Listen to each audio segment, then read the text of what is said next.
सही हो जाएगा। Next question, in calculating the buoyancy of tax we consider. Buoyancy of tax मतलब क्या होता है? Expansion of tax base. Tax base किसे कहते हैं? टैक्स बेस ऐसे लीगली डिफाइंड ऑब्जेक्ट्स को कहते हैं जिन पर हम टैक्स इंपोज करते हैं, यानी ऐसे लीगली डिफाइंड, यानी इनको लीगली डिफाइन किया जाता है कि ये ऑब्जेक्ट है जिन पर हम टैक्स इंपोज करेंगे। जैसे इनकम, जैसे इनकम पर टैक्स इंपोज की जाती है, इनकम टैक्स, वेल्थ टैक्स, ठीक है, ये सब क्या होता है? टैक्स बेस को रिफर करते हैं। और बियोंसी ऑफ टैक्सेशन मतलब क्या होता है? एक्सपेंशन ऑफ टैक्स बेस, यानी पहले इतने लोग टैक्स देते थे, अब इतने लोग टैक्स देते हैं, अब इतने लोग टैक्स देते हैं, यानी टैक्स बेस का एक्सपेंशन। कैसे इसको कैलकुलेट करते हैं? हम इसको कैलकुलेट करने के लिए टैक्स रेवेन्यू ग्रोथ के परसेंटेज को जीडीपी ग्रोथ रेट के परसेंटेज से डिवाइड कर देते हैं। ठीक है, जीडीपी ग्रोथ रेट के परसेंटेज से हम इसको जब डिवाइड करते हैं तब हमको मिलता है बियोंसी ऑफ टैक्सेशन।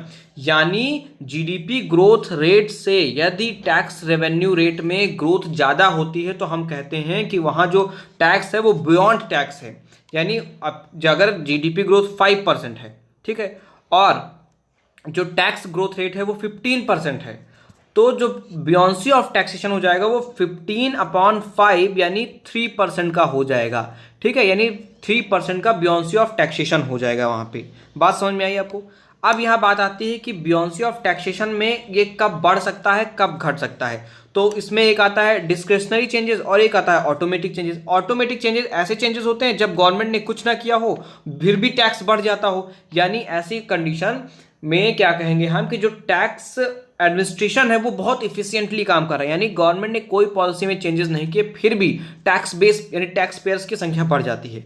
और डिस्क्रिशनरी चेंजेस कैसे हैं? ऐसे चेंजेस यानी जब गवर्नमेंट क्या करे, टैक्स रेट बढ़ा दे, जब टैक्स रेट बढ़ा देगा तो टैक्स रेवेन्यू बढ़ जाएगा, बाद में क्या होगा, बियोंसी ऑफ टैक्सेशन ज्यादा आएगा।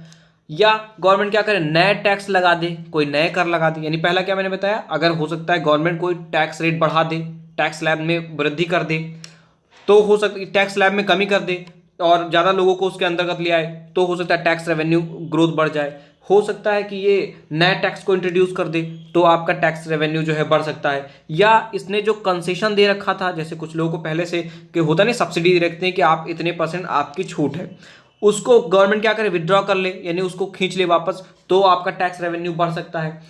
या ये क्या करें कि नए नए लोगों को टैक्स रेट घटाकर और लोगों को उसमें शामिल कर लें तो टैक्स रेवेन्यू बढ़ सकता है। तो ये डिस्क्रिशनरी चेंजेस हैं। तो जब बियोंसी ऑफ टैक्सेशन को कैलकुलेट किया जाता है तो उसमें हम डिस्क्रिशनरी चेंजेस को और ऑटोमेटिक चेंजेस दोनों को लेते हैं, यानी यहाँ both a and b answer सही हो जाएगा। ओके।